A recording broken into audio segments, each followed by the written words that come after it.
Alright, everybody. I'm not going to lie. This is one of my favorite parts of the game, right here. Really like Sundermount. Good thing is we'll get to return to this area quite a bit. This is the elven encampment, basically. So, there's a lot of other stuff going on here later in the game. These Flint Company mercenaries are popping up everywhere. In the last video, we had to fight some of these guys down at the docks, I believe, just across from the Canary encampment. Now we have them here. Kind of curious exactly how many of these little mobs that we have to fight.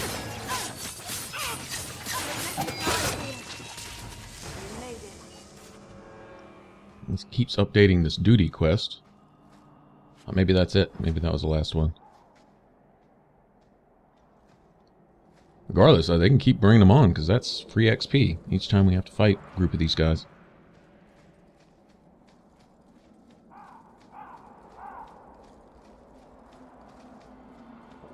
Now, the art style here, I'm actually going to say there's a little bit of, I don't know, Mass Effect 3? Now, not as far as the buildings and, you know, the airbrushed-looking lighting and stuff like that from Mass Effect, but like the backgrounds off in the distance. So on and so forth. I don't know why it just kind of has that feel. Or Mass Effect. Just Mass Effect in general. Because they're designed similar in that you essentially have a linear path. You know, you can see a lot in the distance, but there's a limited space that you can actually roam around in, you know? Old Shemlin, your kind are not welcome among the Dalish. What's a Shemlin? An elven slur for human. It means you're not one of the people. And you should leave now. Who are you people? We are the last of the elven. Keep that in mind, Hawk. Elves you see elsewhere, figments of your imagination. They have given up their identity to live among Shemlin. They're elven no more. I'm not expecting tea and cakes. I just need to see someone. There's nothing here for any human.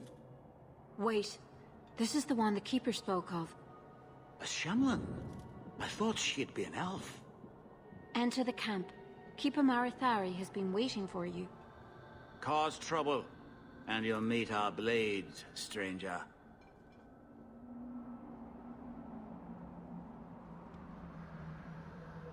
Marethari, I was told to bring you this amulet.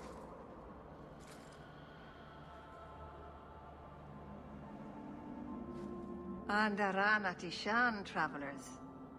Indeed, I am Keeper Marethari. Let me look at you. There is a light in your heart, human. Don't let it go out. You will need it. Tell me how this burden fell to you, child. Your guard said you spoke of me. How did you know I was coming?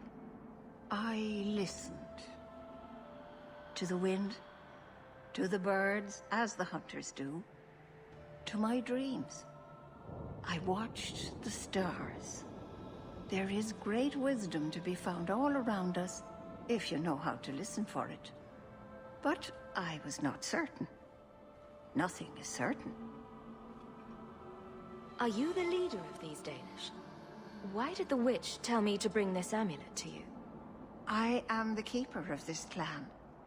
It is my task to guide my people and to ensure the old ways are not forgotten. As for Asha Belinar, I am tied to her, just as you are, by a debt that must be repaid. Exactly what have I been carrying around? Is it magic? It is a promise, child. Made by one whose word still has weight.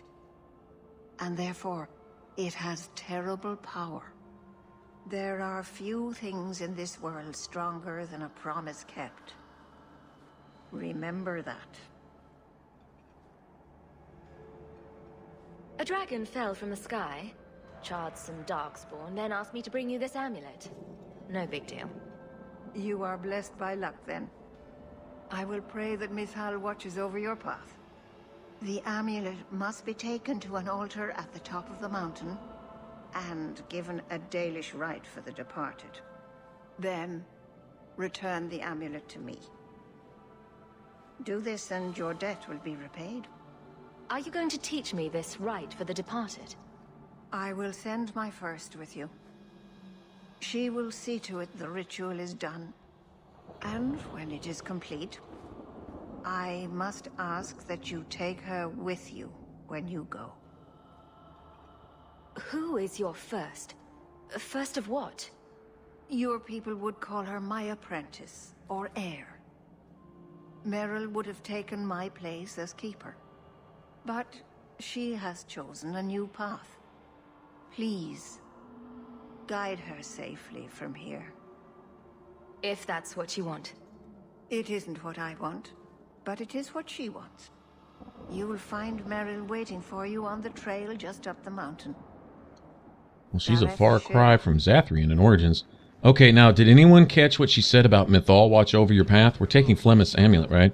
That gives a lot of weight to the speculation that Flemeth is Mythal, at least bodily, a piece of Mythal. Flemeth made some vague references about just being a piece of her. You know, here and a piece of her there.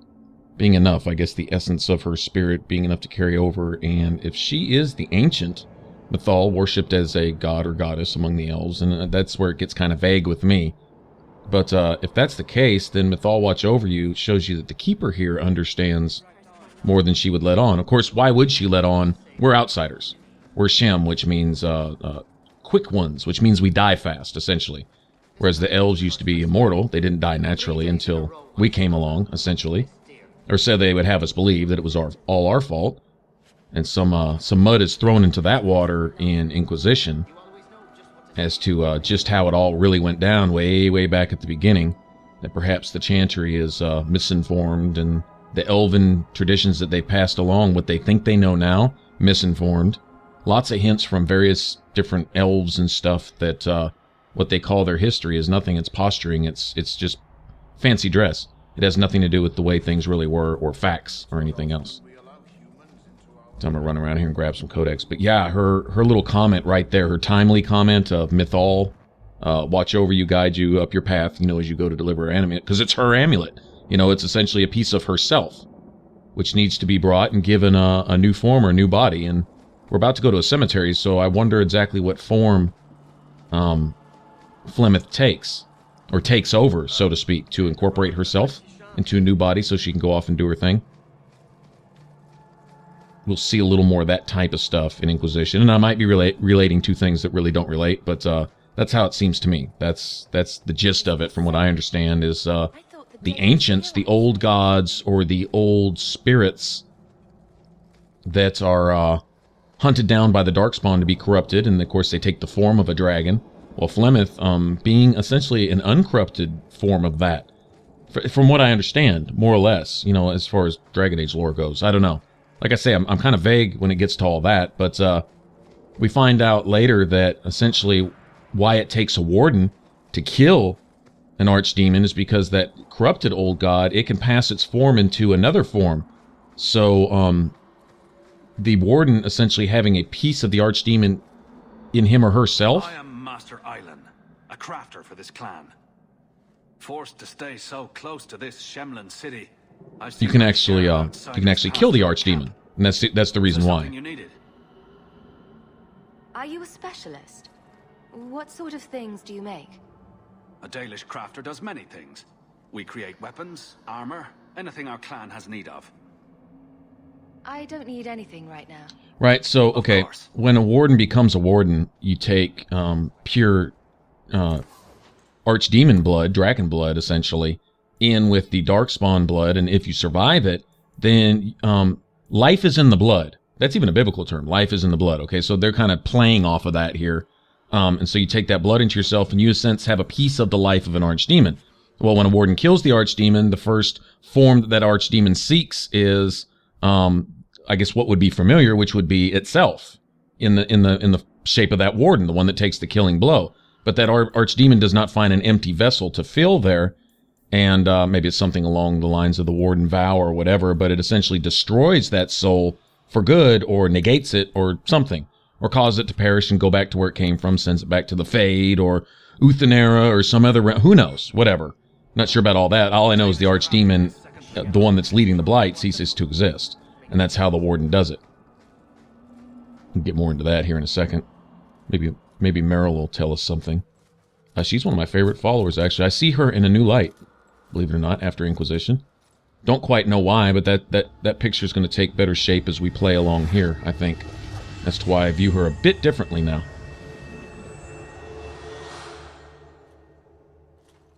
Oh, I didn't hear. You must be the one the Keeper told me about. Anethera. I'm so sorry. I didn't ask your name. Unless...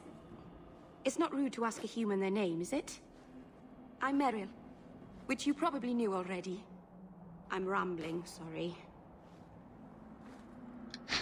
It's so cute, man. We didn't get a proper introduction. I am... or was, I suppose. The first to keep a Marethari. I've studied the old ways for as long as I can remember. I know things. The law of the Dalish that can help us get to the summit of Sundermount. Why are you leaving the Dalish for Kirkwall? I have to. Let's leave it at that for now, all right? I get the feeling you're in trouble. It's not like that. Not exactly, anyway. The Keeper and I have disagreements, but it will sort itself out in time. Did you hear that strange noise? Oh, I didn't hear anything. You seem awfully nervous. I've never met a human before. Dalish mothers frighten their children with stories about you, you know. Not you, personally, of course. I'm sure they don't have any tales about you. Or not scary ones, at least. Not that you're not notable enough to have a story. I'll just shut up now. My name is Hawk. Glad to make your acquaintance, Merrill. Thank you. I'm afraid I'm not very experienced with your kind. The Keeper said you came from Ferelden. I spent most of my life there. We only came north a few years ago. Have you been in the Free Marches long? Do you like it here? I've lived in Kirkwall for a year now. It's a good place to get a fresh start. Really? I hope you're right. We should go. Your task is for Asher Bellinar. It's not wise to make her wait. What do we have to do with the amulet? It's a funeral of sorts. I'll perform it when we get to the mountaintop. Getting there is the tricky part. Our hunters haven't been able to reach the summit. Dark things are about. I take it you've been expecting me to bring this amulet for some time. The Keeper brought us here to wait for you. I don't know much more than that. I do know that you have Asher Bellinar's amulet, and we must bring it to the altar on the mountaintop. Nothing more. Do you know the witch who sent me here? No, not personally.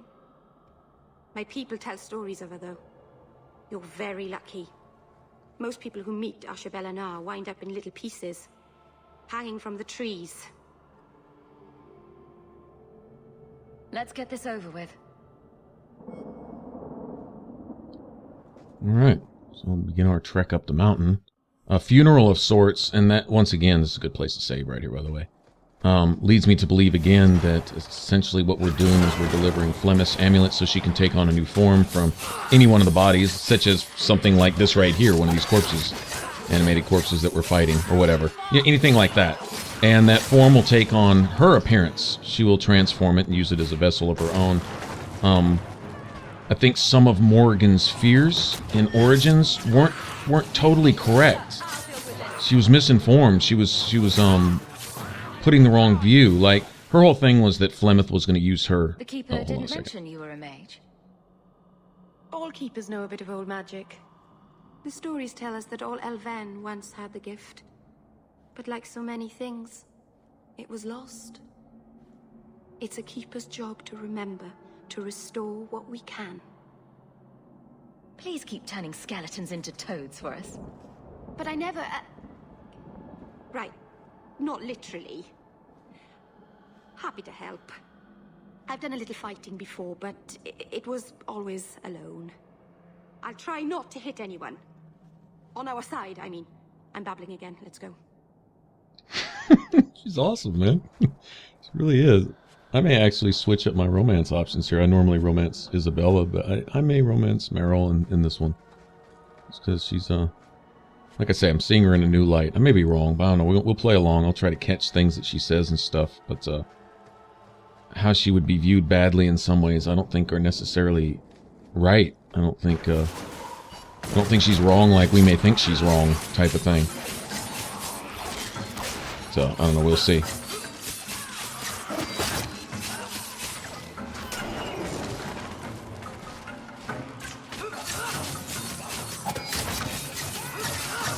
Anyway, so Morrigan was in the impression from her readings, but it was from a grimoire that we found in the Circle Tower, which may be just a presentation of the understanding of lore and history, not exactly written by Flemeth herself.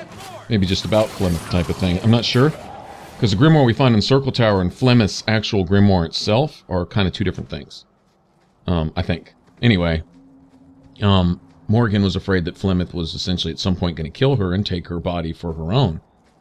And what we see is that Flemeth can take on anybody as long as the rite is performed. So the We'll see her momentarily. found someone to take you from here. Yes. Then finish your task quickly, human. We cannot be rid of this one too soon. I'm sensing a story here. I have made my choice. And I will save our clan whatever you think.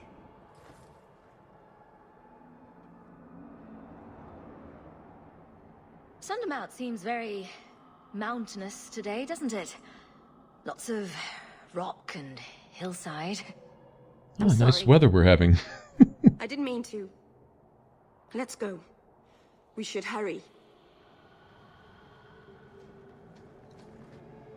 All right, now, from some reading I did in Inquisition, if you make the connection between Mythal, right, the actual Mythal herself, not the elven lore Mythal, which has been twisted and misunderstood, I think, along with the Dread Wolf, or whatever his name is, Finn Harel, or whatever. If you make the connection, there's some things about Mythal or Flemeth that bring a lot of clarity to at least who she is and how she is.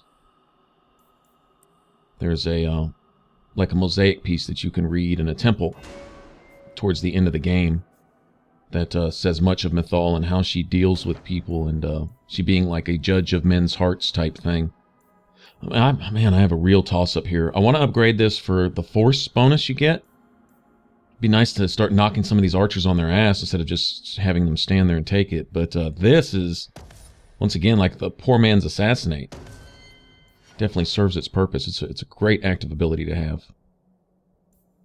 So either way, I mean, I'll be getting another point or two here shortly. You know, we're still leveling up relatively fast, and it's not like we're suffering terribly now. It's not like we're just barely getting by most of the time. So I can afford to spend 1 point here instead of 1 point there, type of thing. If I were to sit here and get into an actual level by level, skill by skill as I pick them, this wouldn't necessarily be the order. Like, there's lots of tasty things I want here for Aveline that I could start working my way towards, or start unlocking some things now that I don't need for things that I will want later. Like Claymore there is great to have. Gives her a stagger chance, for example.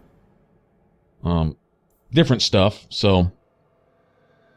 But I'll have to spend some points in things I don't want to get to it, type of thing. Or I can spend points in things that she can use immediately. And at some point, you kind of have to make a sacrifice to work your way towards stuff. Now, Shield Bash, I believe that's friendly fire. I'll need to take it to get some of those skills up top, but I believe that's friendly fire. It's a shame. It's a shame, because that would be another, I think, another stagger. Either staggers or disorients enemies or whatever, but yeah, I can't use that. That's fine. I'll find something else. I just want Aveline to occasionally be able to set up combos every once in a while for the mages.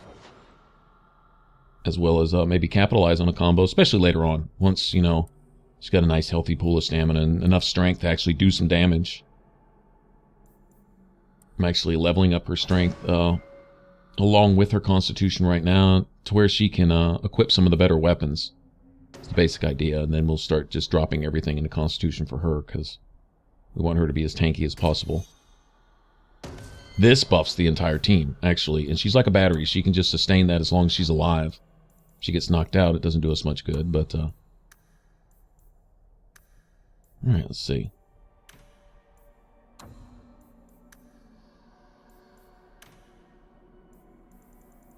That is actually a really good skill for herself. That can be buffed even a little further with a couple other abilities and passives in her tree where she can regenerate her own stamina quickly. That's pretty cool. One of them she can use essentially all the time, but it doesn't get much back, and then another one she can use every once in a while, and I think it like completely refills her stamina. There's another warrior we're going to get in our group who's more of a DPS type guy, and he has the same thing, and that stamina regen really helps him a lot also. For offensive spells, for Aveline it's more her defensive stuff, taunt and things like that, you know. I'm sorry. You're not really seeing the Dalish at their best. We're good people that look out for each other. Just not today, apparently. Is there anything I can do to help? It's kind of you to ask. I'm fine. Even if my people don't appreciate my efforts, I must see this through. Let's go. Ashabelanar isn't known for her patience. Now, I get the impression here, we'll see what she's working on much later in the game, but she's like the Dragon Age 2 version of Morrigan, in a sense. Somewhat misunderstood. What you think is evil isn't. What you think may be good isn't, right? And, of course, she's going to be flawed. She's not going to be perfect in her thinking and her actions, but not as flawed as she might appear. The sneakiness or the vagueness isn't so much lying as a lot of it is, if she were to explain it, you wouldn't understand anyway, or you wouldn't understand it in light of how you think things are. Like if Solus were to talk about his interacting with spirits with just anybody and everybody, you'd swear he was like a demon-worshipping blood mage, you know, summon the whole Fade into the world to destroy everybody type thing, and really couldn't be further from the truth, at least as far as his motives were concerned, right? That his interaction with spirit was done on a whole nother level that most people wouldn't understand, and he's right. Most people wouldn't understand it because of their experience with demons, which is also legitimate. You know, if a demon kills off your whole family and all your children, then yeah, you're not going to obviously look kindly towards demons in general, right? But for someone to sit there and interact with spirits in the Fade on a whole nother level, conversationally, almost like friendship-wise, not viewing them as demons, but being able to differentiate between the two. All right, and that's really the key, and it's not something that everybody has. The ability to discern, the ability to separate good motives from bad motives, and knowing where to draw a line on how to view something. You know, you can view something as an object, right? But if you're not tempted towards that object, then it's still just an object. Once you become tempted by it, then it's a whole different thing. Then it's a source of temptation. Then it's something you have to resist and have to work against, which is the case with most mages. Solus coming from a whole different level is, you know, if a demon comes at him the wrong way with an offer or a temptation for a deal, he would take it as someone trying to get a deal for themselves, essentially, and take it just at face value as that and tell them no. You know, the payoffs aren't enough, and understand that demon doesn't understand what it's asking. Because as soon as it enters this world, somebody's going to kill it. Somebody's going to destroy it, regardless of what it thinks it might get here. And anyway, just, you know, it's discernment. And something Solus has, something that most mages don't. Most people don't have a lot of discernment. You can look around you and see a lot of that today. So, you know, and people without discernment would view what he's doing in a whole different light than how he's doing it. Just for example. So you might view what Morrigan did and why she did it as bad in one light, but if you understand exactly the what would you say, the principles and the context in which she's doing what she's doing, it might not look so bad. That's assuming we knew exactly what Morrigan really had planned, which I don't think they fully revealed even yet. Not even with all the hints we've been given and stuff in Inquisition do we fully understand exactly what Morrigan has in mind, right? But I don't think it's as bad in context as it may have appeared to be in Origins. I think her keeping it to herself is to not include other people, and that may have been for some good reasons. as well as selfish or bad ones, you know? Why involve you when you're not involved, type of thing, you know? I'm going to do what I do. You're not any part of this. It's none of your business. Stay out of it. I'll stay out of yours. You stay out of mine. And she really had that attitude most of the game, you know? And so now here with Merrill, we see something similar here. She's got this thing going on, and we'll see, and it appears very, very bad. From some limited experience or knowledge we have of these things from Origins, the only experience we have with an Illuvian in Origins is, you know, it's a bad one. It's a very bad one. And fully understanding exactly what happened with it in Origins, the nature of the object that, you know, essentially corrupted an elf or whatever. It seems like something of the blight passed through this mirror into the, or something like that. Anyway, if you were to totally understand it, it'd probably answer a lot of questions about the Illuvian. And those questions are still being sought, you know, answers are still being sought for those today. So obviously all that lore isn't real clear yet surrounding the whole Illuvians and stuff like that. So our misunderstanding of them would give us a superstitious view of anything being done with them in general. And especially when it involves spirits, right? However you view them, as spirits or demons, then it becomes seemingly even more dangerous and corrupt and malicious.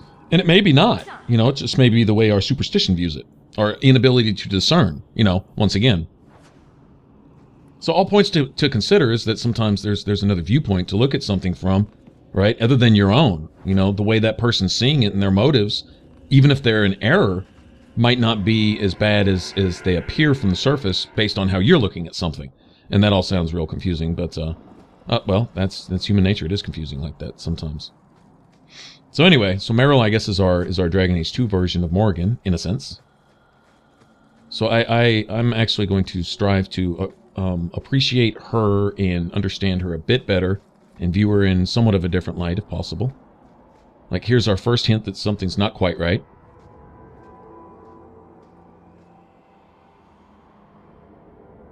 I can open the way forward. One moment.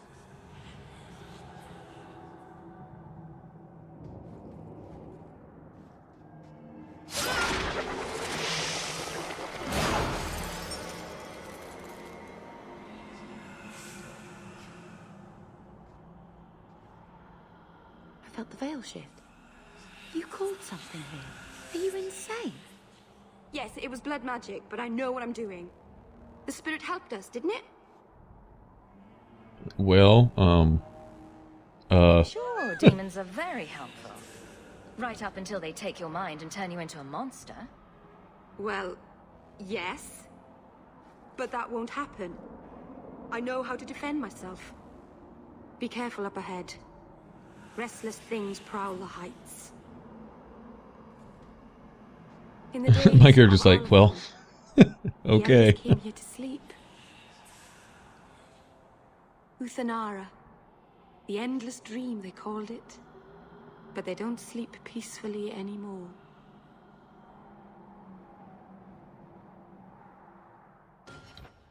Okay. Well, that response got some favor from Aveline. She was thinking the same thing, like, well, okay, think they're helping. So they turn around and kill you later, and everybody else around you. And I would think that if she's going to be tempted by anything, it would be by Demon of Pride. Her thinking that she's the one exception to the rule, that she can, you know, out-trick and outmaneuver demons. There's one thing with Solus, is his interaction with spirits was in the Fade. His interaction with spirits in the world, he would tell you first that as soon as a spirit is brought into the world, they're corrupted. I'll give you a perfect example of that is with Anders, the spirit that he thinks was Justice. Well, this was a spirit already outside the Fade.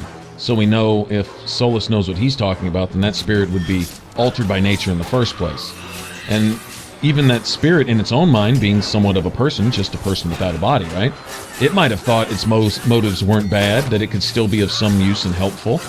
I'll use Cole as an example, right, from Inquisition, right? But still, once Anders took it into himself and it was presented with having to coincide with Anders' nature also, that spirit's nature would be changed. So even if it was pure, at least in its own mind, at the start, it had become a corrupt version of itself, and what was Justice would eventually become something else and put a new title on it. So anyway, I'm fully convinced that what's going on with Anders is just a very slick demon using his body as a vessel, tricked him into possessing him through his sensitivities, right? Use that as a tool. Any open door in the mage's mind, whether it be through insecurities, pride, anger, wrath, right, some sense of injustice, you know, for all I'm convinced that Anders is the Dragon Age version of a social justice warrior, you know, stuck on all these things and betraying the very rights that he calls himself defending in his hypocrisy. Social justice warriors. So, yeah, the first to speak up, but the last one to know what they're talking about. Anyway, so, you know, a demon comes along and says, "Oh yeah, the plight of mages, so sad. We ought to kill everybody that's ever misused a mage. In fact, anyone that might abuse a mage. In fact, if you even knew a mage, you probably said something to him bad in the first place. Might as well kill them too, right?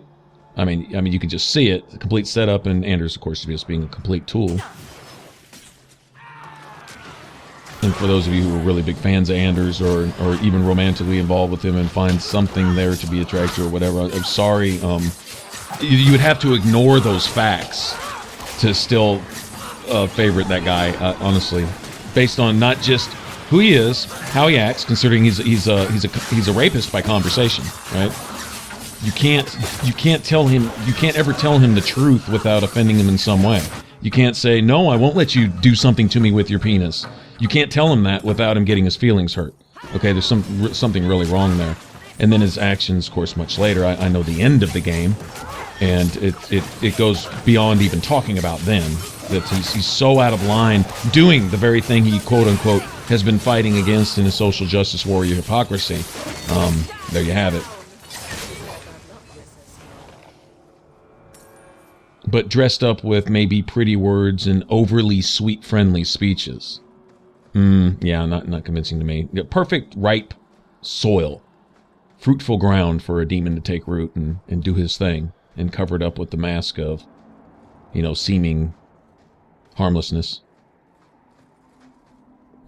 No ambush here? Guarding these chests? Oh, sweet. Okay, well, give me that. I'll take all that. Okay, now, I don't know that we're essentially supposed to be up here now. I've had problems here, but I think we've got a pretty strong group. I think we're good to go. If nothing else, we kind of have an extra man. We have Merrill with us also, so that's kind of cool. Discover a lightning room for a second time, in case you missed it in the Blooming Rose. Those seem like harsh words against Anders. I have no qualms about verbally and physically destroying something that does what he does. I have no problem with that. I don't believe in jail time. I believe in removing that from the world so they don't pollute, corrupt, and destroy every environment they step into. At least at some point in time, when you allow someone like that, who is the embodiment of corruption, right? Who is the embodiment of bad, seduction, maliciousness, hypocrisy, dirty, filthy, evil, nasty, whatever. No matter how you dress it up, no matter what kind of words you put on it, when you have that, then and you introduce them into environment, the purer the environment, the more damage they can do. So, yeah, you just take them out altogether and problem solved. Here, the sheer number of shades is what gets me. Aveline's taking so many hits from so many angles, and I don't think she has the rear defenses up yet, where she's immune to flanking attacks and criticals and stuff, which are more likely to happen when hit from behind, and she's surrounded right now. And she's drawing the heat as long as I need it. There is that. I mean, she's doing her job, but then when she goes down, there's no one else for these shades to focus on, and yeah, guess what? Okay, so I really need them to worry about somebody else. Let me just go kill everyone that's not worried about me right now. Just do that. The thing about Merrill right now, she's indestructible. She has no actual health bar. I don't even think she can be knocked out. But notice I'm not even really messing with the Shadow Warrior now. He's buffing them, true enough, but if I try to concentrate on him, the amount of time it's going to take to get him down, those shades are going to wipe the party. That's been my experience anyway. Maybe there's a way around that, but Anyway, that's good for a couple hundred XP, and I believe the Shadow Warrior drops. Yeah, there it is. Okay, that's a sweet dagger. It's one that I don't even know if I can use it yet, but it requires a certain dexterity to use and so on and so forth. I'm sure it's better than the weapons I'm using now, but I'm going to stay true to these dual sickles here that I've got, mainly because I paid a couple bucks for them. So I'm sure going to use them until they're just so outdated that they're useless. If they hang with me through the game, then great, but at some point I think they're going to be way out-leveled by other daggers later in the game, especially Dalish daggers. I mean, just basic Dalish daggers, not even the named ones. There are two special Dalish daggers that resemble the ones at the beginning of the game, but they're slightly different colors that we can get a hold of. But I like the ones that just come through the shops.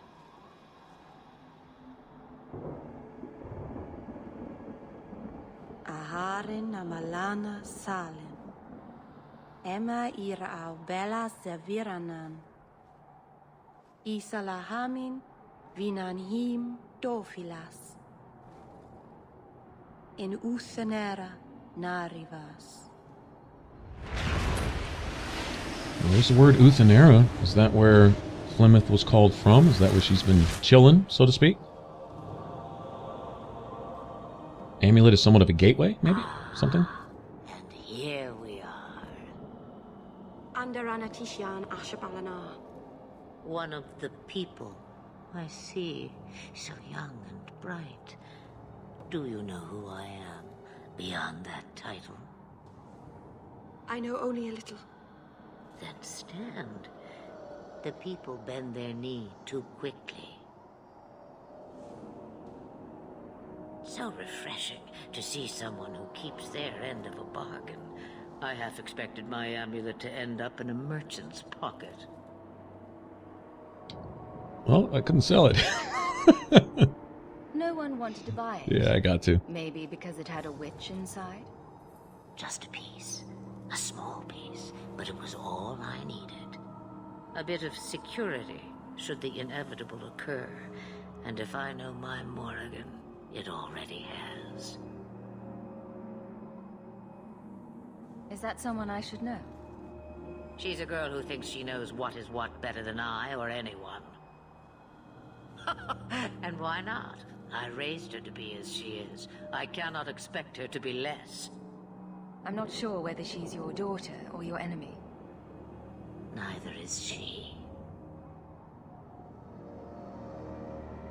Why did you need me to bring you here? Because I had an appointment to keep. And because I did not want to be followed, you smuggled me here quite nicely. I don't understand. Are you some kind of vision? Must I be in only one place? Bodies are such limiting things. I am but a fragment cast adrift from the whole, a bit of flotsam to cling to in the storm. A fragment? You do not need to understand, child. Know only that you may have saved my life, just as I once saved yours. And even trade, I think.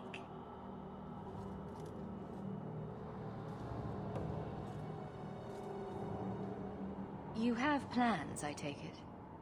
Destiny awaits us both, dear girl. We have much to do. Before I go, a word of advice. We stand upon the precipice of change. The world fears the inevitable plummet into the abyss. Watch for that moment, and when it comes, do not hesitate to leap. It is only when you fall that you learn whether you can fly. Cheap advice from a dragon. We all have our challenges. We're going to regret bringing her here. Regret is something I know well. Take care not to cling to it, to hold it so close that it poisons your soul. When the time comes for your regrets, remember me. As for you, child, step carefully. No path is darker than when your eyes are shut. Maceranus Ashabellinar. Now the time has come for me to leave. You have my thanks and my sympathy. Wow. She knows of Hawk's loss before it even happens. I think that's what she's hinting to. She said a lot there, actually. I want you to read... For those of you that played Inquisition, think about Adamant Fortress and the fall off into the actual abyss to face the fear of all fears. With Hawk included. That's all I'll say on that, but bringing that to mind, and that would be... It occurs to me, I don't know how Sundermount got its name. Certainly isn't elven. No, not elven, and that's a good question. There's more behind history that predates what we apparently have written down. How things really went down back then. If you weren't there to see it, then and all those conflicting stories on paper just jumble up the truth more than anything else. Maceranus, child, your debt is paid in full. It isn't too late to change your mind, Alain. Dareth Shiral, Keeper. I'm ready. Let's depart.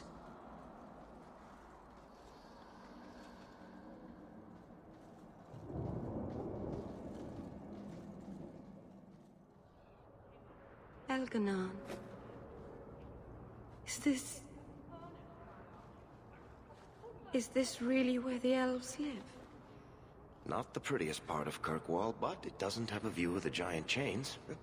Take what you can get.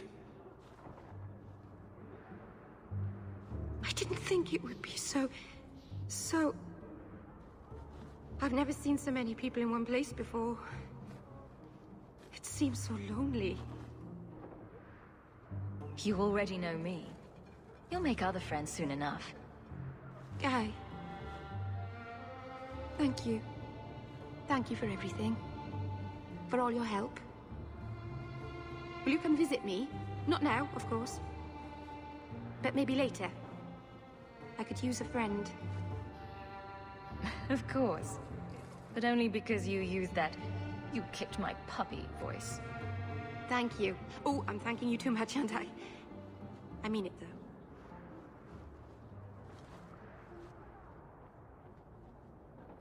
And we will actually need to get her in the party anyway. We need to respec her.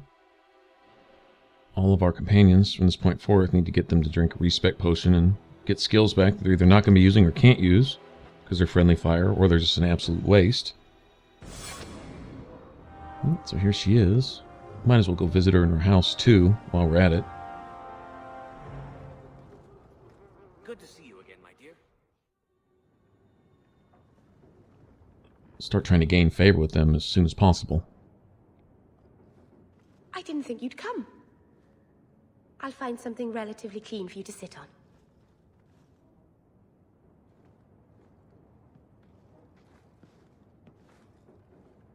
Can I get you something to eat or drink? I have water.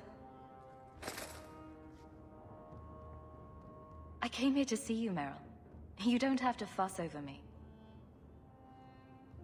You're so kind. My first guest, and I'm already a terrible host. I wanted to thank you for bringing me here, but I'm making a mess of it.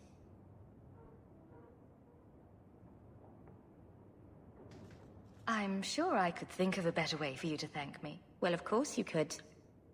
I haven't exactly had many friends. Not even among my own clan. This is... tricky. What made you unpopular with the Dalish? Being first to the Keeper, I was always a bit secluded. I studied magic and history while the others were learning the Via Tanadal. It's good that I left. I'd have made a terrible Keeper. I was never that good with people. You seem to be getting the hang of it already. I'm glad you think so. Thank you for coming to visit me, Hawk. It means a lot to me. Okay, well maybe I was just a little bit forward there. Just a little. So let's get right to it. Yeah, I'm I'm sure that would be what you're thinking. Okay, sorry about that. But we gained some friendship there, and we'll gain more. I think that's kind of cumulative, too, on how you talk to her when you're up in the mountain, also. Which we weren't completely favorable, like, yeah, Merrill, summon demons, that's great! Yeah, awesome. Let me do a backflip while you summon a demon. You know, if you don't take that attitude, maybe you might piss her off every once in a while, but, I think a lot of those things are out of misunderstanding, also. I don't know. Like I say, we'll find out. Keep my ears open. Already Flemeth's, in light of her actually being Mythal, has said quite a bit.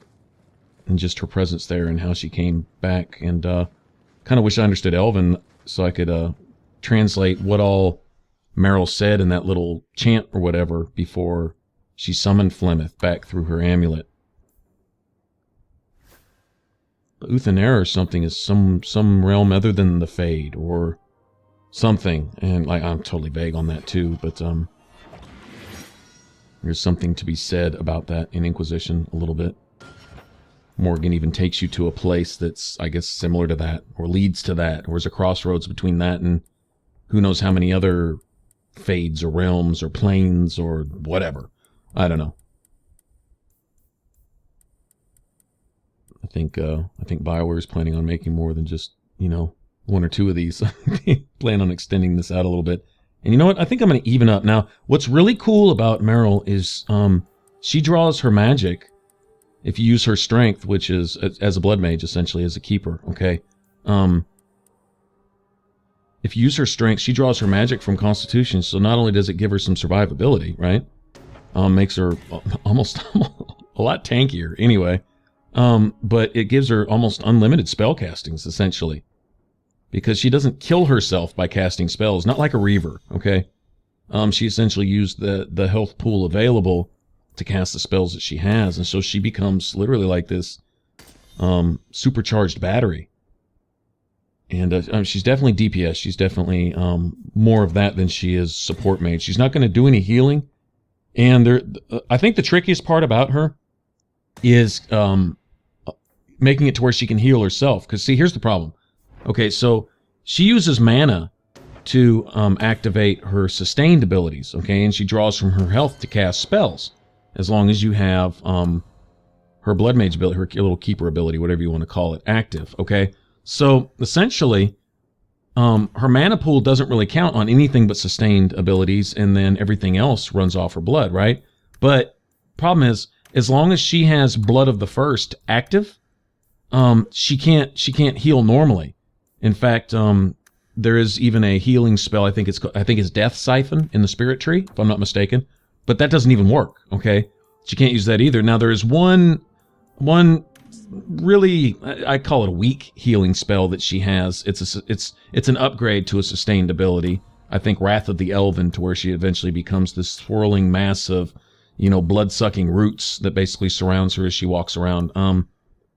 That can heal her a little bit over time. Not if she's taking hits. It's not gonna equal out the amount of damage she's taking. All right, she doesn't take on God mode with that, but she can heal herself a little bit with that. Other than that, she has to actually turn off Blood of the First to heal, and then turn it back on. But if you have all of her mana reserved, what you might find is that when she deactivates it to slug a potion, if she doesn't immediately reactivate it, she'll cast a spell and then won't have enough mana in reserve to reactivate Blood of the First, and it'll never become active again. Then she starts casting spells off a mana pool that's completely depleted because you have it assigned to her passives, if that makes sense. So essentially, if you have her whole mana pool reserved for passives, and you turn off the one passive that won't let her heal so that she can slug a potion, you have to make sure that she can turn it back on. One solution that seems to work more often than not is if she's at a really low mana, that she drink a potion. Right? Like anything less than 10%, in other words, her mana is completely depleted, she can drink a mana potion and hopefully get enough back to reactivate Blood of the First, her blood mage ability. That's the problem in tactics, is once she does get hurt, is having her turn her stuff on, heal herself, and then be able to reactivate all of her passives, which is where she, that's her strength, is her ability to not only buff the entire party. I mean, like, you got a constant source of elemental weapons, AoE damage. She's going to sling all kinds of offensive spells for you. She's going to be triggering combos setting up combos, all that stuff. The next thing here will probably be Petrify. Pretty much the whole primal tree is good. And it's also good for Anders also, come to think of it, because primal abilities don't have friendly fire. Stonefist doesn't have friendly fire. Petrify doesn't. Even Lightning Storm and Chain Lightning don't have friendly fire, like they do in Inquisition, actually. So it's actually a really good one. So all we'll eventually fill up this entire tree, essentially. This and her Blood Mage tree, her first tree, whatever you want to call it. All right, so I'll get these set as good as I can. She'll get a few more slots later, make it open it up even a little bit more.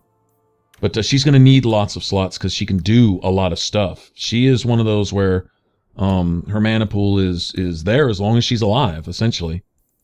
She's able to do things, so... There is another way to go, is you can have her activate and deactivate Blood of the First, and then manually activate everything else. In other words, switch to her and activate elemental weapons, activate stone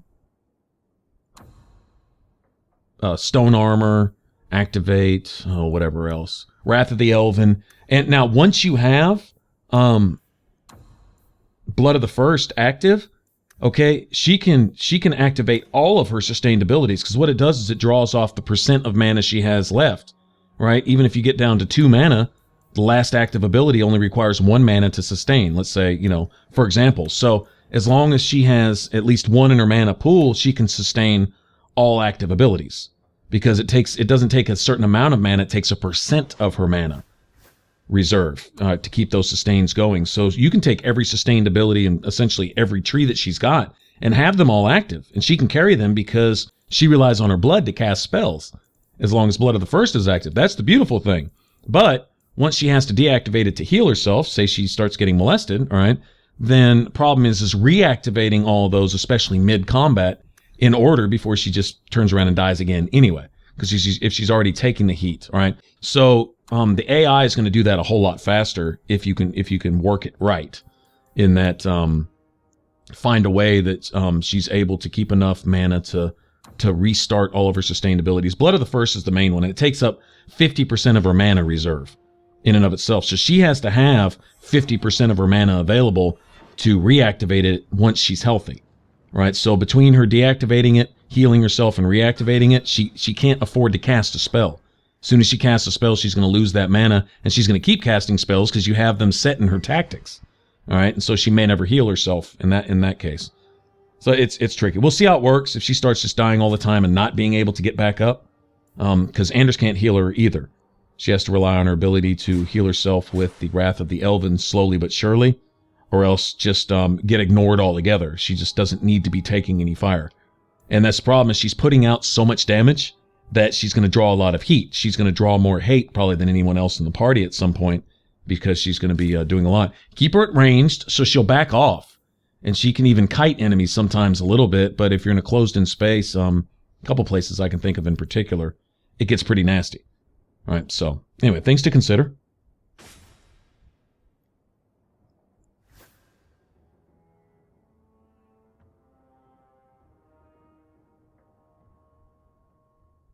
I like to restate that I think tactics are almost as fun as just building the characters, because remember I was saying it's kind of like a build in and of itself. It really is. I mean, everything has to flow. You not only keep track of what that particular party member is doing, but what that particular party member is doing in relation to other party members. And if you look at these stats, this is essentially a downgrade. They're both rated 5 stars, but these DLC weapons here, even though they give me some perks and stuff, which are going to stay the same, and there will be weapons later on in the game that have as many, if not more, perks than that. All right, so I think they'll be outdated a bit by other weapons, but as long as I can function with these, I'm cool, because I think they look cool. It's kind of different to play with. But at some point, I may take some superior Dalish daggers. And they're random generated items. They're just found in shops. In fact, you can go up, the Elven Merchant is the one that sells them up there in Sundermount. If he doesn't have the ones you're looking for, you can leave and come right back, and he'll restock. He'll have new stuff. He'll sort out his gear. And it's going to be the same random generated items, but, say you don't want to buy just a regular Dalish dagger, you want a superior Dalish dagger, which usually gives you... once you get into the level 20s, they'll have like like +3 attack speed and +3 critical chance, maybe even +5. You know, and no rune slots, none of that fancy stuff, right? There's also from some side quests. Actually, you can buy one. I think it's called the Spider's Fang or Spider Bite or something. I think you can buy it from the weaponsmith in the Gallows in Act 3, I believe. And there's one called, I think it's called Finesse, and you can get it from a certain quest involving a certain rogue from Origins who pops up here. He makes a little cameo, and you do a little quest and follow it out, and as long as you do it favorably, you get rewarded with Finesse. And it looks similar to the Spider Bite or Spider's Poison or Spider's Fang or whatever the hell it's called. They have roughly the same shape. They look like, you know, they're Dalish daggers, and each one of those has, I think one has 1 rune and the other one has 2 rune slots, if I recall. But similar to these sickles. But if by the time we get to level 20, these sickles are similar, I mean, because they have a small attack speed bonus, they have a critical chance bonus. One even adds 1 to attributes, so that's a cool bonus to have. I don't mind that. It's almost like wearing a piece of armor, you know, or a ring or an amulet or something. So I might take that. But really, it's just a change of pace. The Dalish daggers honestly have my favorite look. I love the way they look. It's cool. The double-ended, they're almost like sickles themselves. Pretty cool. But these twin axes, I was like, you know, I at least have to run with these for a minute. It's worth a couple bucks just to play with these for a while because they just look cool. You know what I'm saying?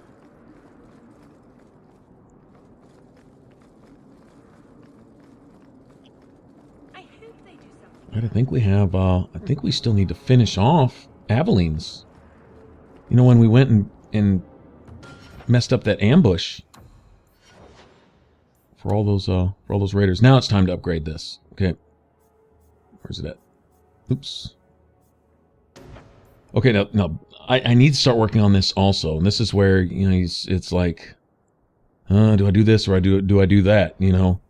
I have to assume I'm going to get 1 more tome and get a few more points before we head to a place where, before we head to the Deep Roads, which is where I'm going to want to have a lot of this stuff in place. But that explosive strike, I'm more comfortable using it here than I have been in the past. I'll tend to forget about it. Now I'm being able to keep a little closer track of, you know, chains of criticals as they build up, and then almost one-shotting some enemies with it now, if you time it right. So. I won't be treated like this! Ferelden, bitch, this was none of your affair! I'll see you hanged, quartered! This will not that was stand. the guard captain, huh? Good riddance, piece of shit. We found a number of debts to suspect peoples. Such poor character. But you, Aveline Valen, have proven your loyalty and ability. The guard deserves better than him, Messire. Indeed. The Viscount would have you put your care for the men into direct practice. You will assume the captain's job. What? In due time, of course. There will be training, approvals, months at least. But who better to rebuild respect than the woman who exposed this embarrassment? Resolve any outstanding business, guardswoman. You will be very busy. Wonder what a tool that guard captain was to the Templars, seeing as they have their hands in a few pies themselves.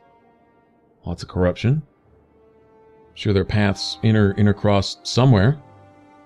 Keep my eye open for some of that kind of stuff too. Always where you need.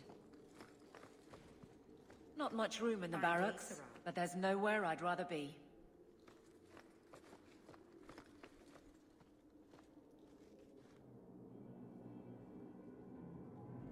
Varric, no. Well, you're the captain. Or you will be. It'll be easy.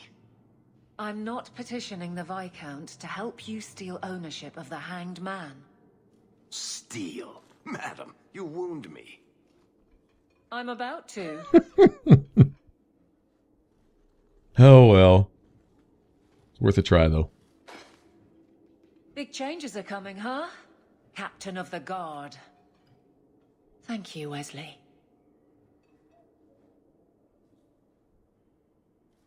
That you keep his memory speaks well of him. He's not with me.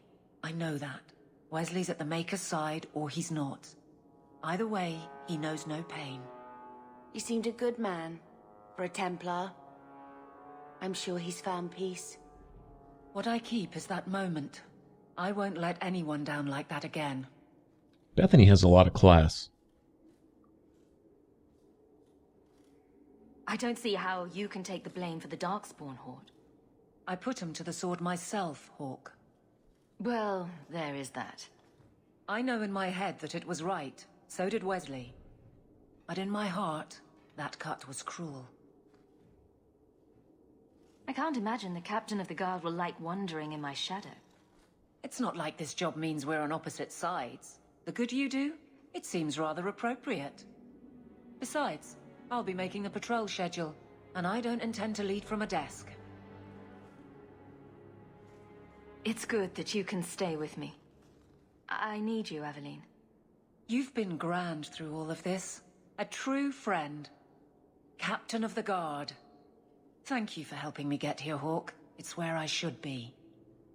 It should be. I believe that's the name of that quest. Good riddance to bad rubbish. That guard captain was a piece of crap. Nothing going on, Hawk. You'd be the first to know if there was. I think we've already cleared all this stuff out. I trust you are well, Donick. There was a chest open in here. We opened it. Yep. And got that. Now, I think it's about time we start working towards getting the rest of our companions, too. Got the issue with Fenris. Still got to deal with Anders' situation. Who knows what else is going to pop up? But Viscount Dumas will see no one. If you've news of Seamus, I will relay it to him. Fine. Tell Dumas my scouts have tracked the boy and his Canary captor to the Wounded Coast. I'm taking a full company after them, and when I return, I expect him to make a show of the reward. So many to deal with one Kunari seems excessive. He may be Talvashoth. The Winters leave nothing to chance. Get out of my bloody way! Yes, what is it?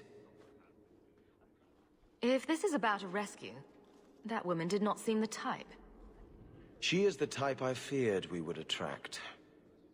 As I told the others, Viscount Dumas' son, Seamus, is missing. We suspect he was taken by a Kunari. If you would like to try your hand at securing his safe return, feel free. I have certainly granted no exclusivity to the Winters and their violent approach. There must be suspicions about why the boy went missing. Why? What have you heard? Nothing. Until now.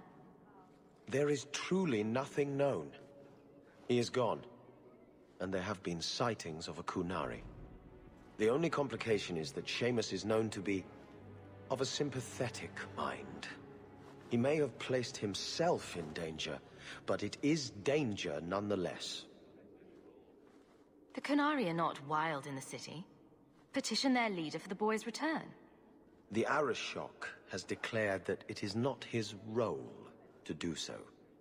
Apparently their rebels, the Talvashoth, are hunted anyway, killed for what they are, not for what they may have done. That does not bode well for Seamus. This isn't a task for a guardsman? Yes, isn't it? There is a concern of appearance. If we used guards, it would allow Viscount Dumas' opponents to say this admits the Kunari threat because the city responded. In these times, public embarrassment is preferable to official embarrassment. I should know about the competition. The Winters out of Navarra. They don't care one whit if Seamus is returned unharmed. Their lead, Sirrah Guinness, is hungry for a foothold in fair Kirkwall. And frankly, we have enough of their kind. Ready the reward. He'll be back in no time. Declare it if you like, but the reward goes to whomever brings him back safe.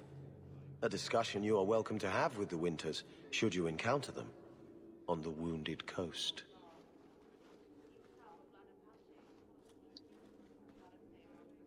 I'm sure we will be having a rather lengthy discussion with the Winters. They seem like very cool people. And this should spawn some more enemies on the Wounded Coast also. Get us a little bit more XP. We'll get there eventually, but like I said, I want to go hunt down some of our new followers. Alright, thanks for watching. If you want to subscribe, click that button up on top. If you want to watch more Dragon Age 2, click that icon in the middle, and I will catch you guys in the next one. Thanks for watching. Y'all take care. Bye-bye.